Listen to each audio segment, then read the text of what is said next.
अपान में समय लगना इज इक्वल टू क्या होगा, प्लस डेल्टा पी अपान में डेल्टा टी। एग्जाम में आएगा, एग्जाम में आता है, एग्जामिनर पूछता है कि what is rate of reactant, rate of reactant not a rate of reactions.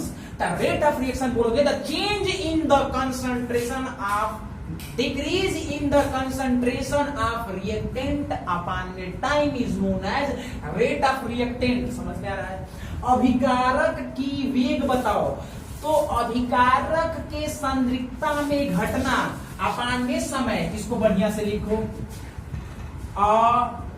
अभिकारक की सांद्रिकता में घटना अपान में समय और उत्पादक की सांद्रिकता में बढ़ना अपान में समय।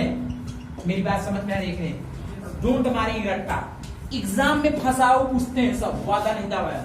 पूछ देगा what is rate of product, अगर प्लस या माइनस नहीं बोले वहीं पे हो जाएगा खेला, वहीं पे नंबर डिडक्ट होता है। वाइबा का बात बता रहा हूँ बाबू, किसका बात बता रहा हूँ? वाइबा की बात बता रहा हूँ। डिक्रीज इन द रिएक्टेंट माने आर अपान में टाइम टेकन, मतलब माइनस डेल्टा आर अपान में डेल्टा टी। अब मेरा मन करे तो ऐसे नहीं लिख दूंगा, डी डेल्टा टी अपान में डी टी, कौन रोक देगा बताओ? ये करना ही चाहिए। अरे डेल्टा को ही डीटी बोलते हैं, डिफरेंशिएशन करा, समझ में रहे? और क्या बोलते हैं? रेट ऑफ प्रोडक्ट माने उत्पादन का वेग, मतलब उत्पादन की सांद्रिकता में बढ़ाव अपान में समय डेल्टा पी। अब इसका ग्राफ पढ़ेंगे, क्या पढ़ेंगे? This is the most important for the examinations, any examinations. समझ में आया? मेरी बात समझ में आ रही है कि नहीं आ रही है? बोलो। अब एग्जाम में साइन पूछते हैं सब, क्यों?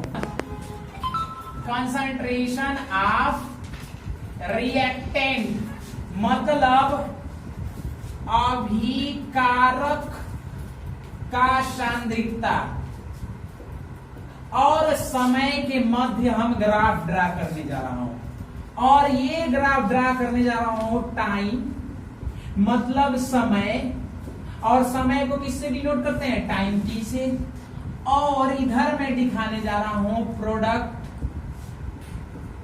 कंसंट्रेशन ऑफ प्रोडक्ट यानी उत्पादक का सांद्रिकता। मेरी बात समझ में आ रही है?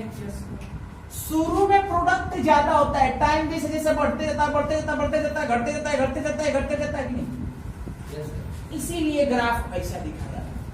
मान लो यहां पर T1 पे इसका R1 कंसंट्रेशन है और T2 पे इसका कंसंट्रेशन घट के क्या हो गया? R2। नहीं समझी? अंडरस्टैंड? अंडरस्टैंड और नॉट अंडरस्टैंड? बोलो।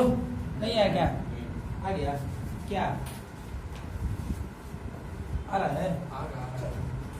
अब देखो बाबू क्या होता है यहां पर, शुरू में कम होगा, शुरू में क्या होगा? कम होगा, धीरे धीरे धीरे धीरे धीरे धीरे धीरे धीरे प्रोडक्ट बढ़ते जाएगा। शुरू में कम होता है, धीरे धीरे प्रोडक्ट बढ़ते जाता है। मान लो कोई टाइम T1 पे P1 प्रोडक्ट है और मान लो कोई समय T2 पे P2 प्रोडक्ट है, तो कितना चेंजेस हुए उसे बताना है। मेरी बात समझ में आ रही है? ये क्या कर रहा हूं? यानी rate of reactant by the help of graph, अभिकारक की वेग और रेट ऑफ प्रोडक्ट यानी उत्पादक का वेग, क्या होगा बाबू? चेंज इन प्रोडक्ट मतलब P2 माइनस P1 अपान में T2 माइनस T1 यानी डेल्टा P अपान में डेल्टा T। ग्राफ से हम निकालने का तरीका बताया। इसमें क्या होगा? माइनस R2 माइनस R1 अपान में T2 माइनस T1 यानी यह डेल्टा R अपान में डेल्टा T। ग्राफ से या विदाउट ग्राफ समझ आया? अगर मान लो किसी पॉइंट पे निकालना है, यानी इस पॉइंट पे निकलना, तो वहां पर टेंजेंट ड्रा करते हैं, किसी एक बिंदु पे निकालना है। What is the difference between speed and instantaneous speed, sorry, what is the difference between average speed and instantaneous speed. Average speed में कोई एक फिक्स पॉइंट की बात नहीं की जाती है। यहां से लखनऊ यूनिवर्सिटी गया, कहीं 10 किलोमीटर की स्पीड से था, कहीं 5 किलोमीटर की स्पीड से था, कहीं 2 किलोमीटर की स्पीड से हो गया। कहाँ है? इसलिए कि ट्रैफिक लगा होगा। लेकिन इंस्टेंटेनियस स्पीड में मैं बोला कि आप चिन्हट चौराहा पर कितने की स्पीड से थे, एक पॉइंट पर कितनी स्पीड से थे, तो आप बता दोगे 2 किलोमीटर की स्पीड से। लेकिन मैं बोलूं कि मटिहारी से लेके लखनऊ यूनिवर्सिटी तक का कितना स्पीड था, तो स्पीड तक ऑलरेडी चेंज हुआ होगा, बीच बीच में ट्रैफिक आया होगा, तो सारे स्पीड को एवरेज कर देते हो आप, 92 टाइम कर देते हो, तो वो निकल जाता है एवरेज स्पीड। इंस्टेंटेनियस स्पीड यानी औसत स्पीड निकालने के लिए डिफरेंट गति लिखा रहता है, उस गति को अपन में टाइम कर देते हैं, तो औसत गति आ जाती है। और ताक्षणिक गति बोलते हैं उसको, क्या बोलते हैं? अंताक्षरिक नहीं कर रहा। Between average speed and instantaneous speed, यानी औसत गति और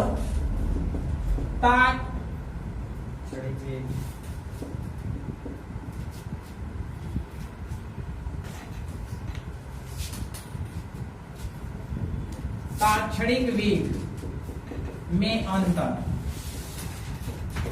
ठीक है। एवरेज वेलोसिटी की जो एवरेज स्पीड की जो फॉर्मूला होता है, average speed is equal to total speed upon में total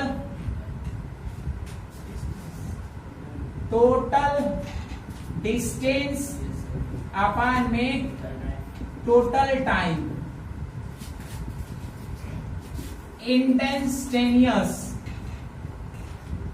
speed, the total speed at fix point upon में टोटल टाइम। मेरी बात समझ में आई इंग्लिश वालों को? आया कि नहीं आया? एक फिक्स पॉइंट तक का डिस्टेंस, टोटल डिस्टेंस अपान में टोटल टाइम, एक फिक्स पॉइंट तक का। इसमें कोई फिक्स डिस्टेंस नहीं है, फिक्स है डिस्टेंस, फिक्स डिस्टेंस है इसमें भी, लेकिन स्पीड व वेलोसिटी फिक्स नहीं है। हमें लखनऊ यूनिवर्सिटी से मटिहारी आना है, तो भैया ट्रैफिक होगा, कहीं यहां से यहां 10 की स्पीड में चलाऊंगा मीटर, 15 की स्पीड में चलाऊंगा या 5 से चलाऊंगा, तो यानी टोटल स्पीड अपान में टोटल टाइम कर देंगे तो एवरेज स्पीड निकल जाएगा। यानी वो क्या करेंगे, एक्स फिक्स पॉइंट पे होता है, समझ में आ रहा है मेरी बात ना? हिंदी में यानी average velocity that not give the exact velocity at the fix point, but instantaneous speed give the exact velocity at the exact point। बात समझ में आया कि नहीं आया कि नहीं आया इंग्लिश वाले? औसत गति एक कोई केंद्रीय पर गति का संभावना नहीं बता सकती, समझ में आ रहा है? सही गति नहीं बता सकती, लेकिन ताक्षणिक जो गति होती है किसी एक बिंदु पे सही उसकी वेग के बारे में बता सकती। बात समझ में आया कि नहीं आया कि नहीं आया?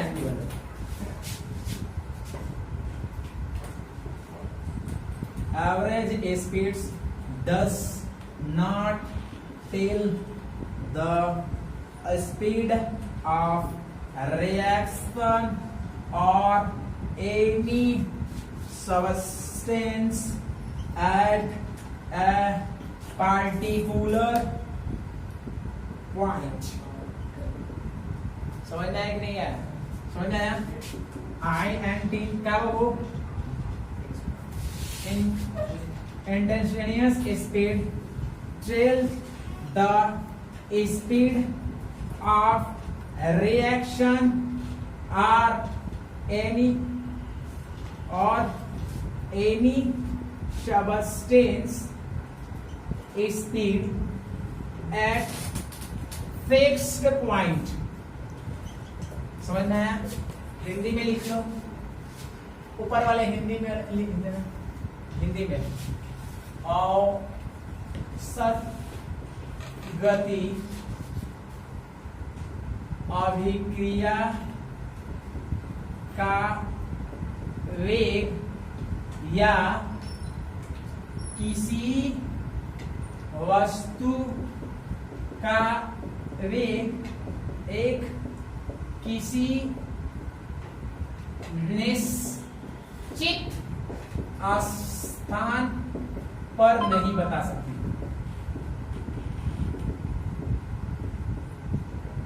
समझ में आया? लेकिन ताक्षणिक क्या हुआ वो कोई दिक्कत है? ताक्षणिक वेग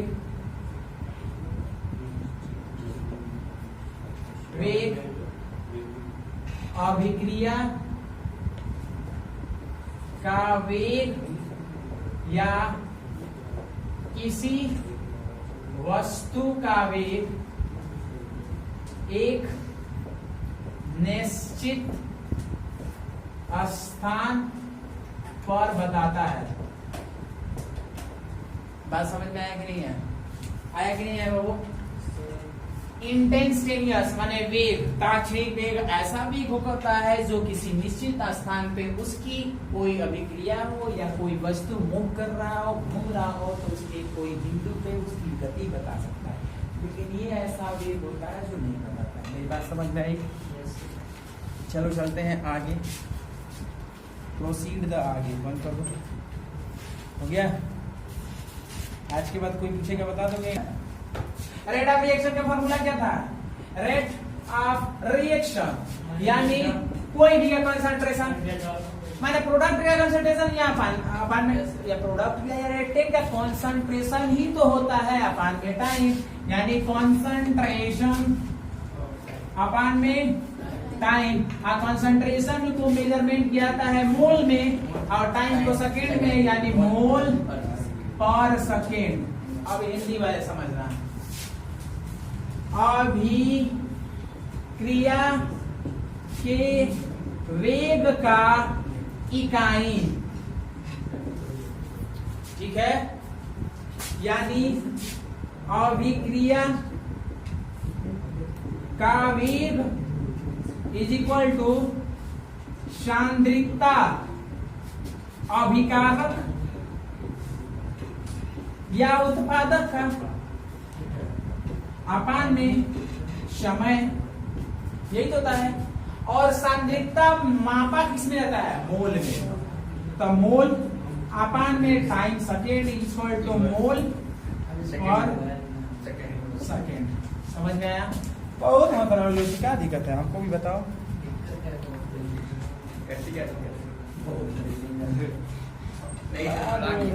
बड़ा बोल बंद कर दियो बाबू, इधर चालू नहीं किए होगे? चालू था, फोन कर दो। आप रिएक्शन अभिक्रिया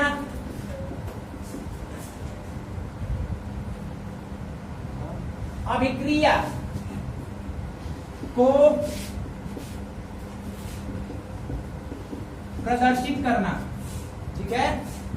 मान लो हाइड्रोजन प्लस Cl दोनों रिएक्शन करता है तो HCl बनता है कि नहीं बाबू? ठीक है। तो रिप्रेजेंटेशन करने के लिए द रेट ऑफ रिएक्शन को रिप्रेजेंट करने के लिए एक तरीका समझना, ये रिएक्टेंट है तो इसके आगे माइनस, चेंज इन H2O अपान में dt delta T is equal to change in Cl 2 अपान में डेल्टा 2 इज इक्वल टू 1 अपान में 2 डेल्टा HCl अपान में डेल्टा T। यह तरीका होता है रिएक्शन को रिप्रेजेंट करने का। इसके आगे 1/2 कैसे आ गया? इसके आगे नहीं आया, इसके आगे नहीं आया। कोई बोल सकता है क्यों नहीं आया? कोई बता सकता है? इसके आगे जो जो पॉइंट होता है उसको बोलते हैं कोफिशिएंट। जो भी इसके आगे कोफिशिएंट है वो नीचे चला जाता है। भैया यहाँ कुछ नहीं है तो 1 to 1 है, यहाँ कुछ नहीं है तो 1 to 1 है, यहाँ 2 है तो नीचे चला जाता है। अब आप करके आएंगे Na2 plus H2O arrow NH3, इसका लेक्चर आएंगे यार। क्या? Representation of cell reaction. समझ में आया? बेटा गो बैक योर होम। बाबू अमित तुम्हारा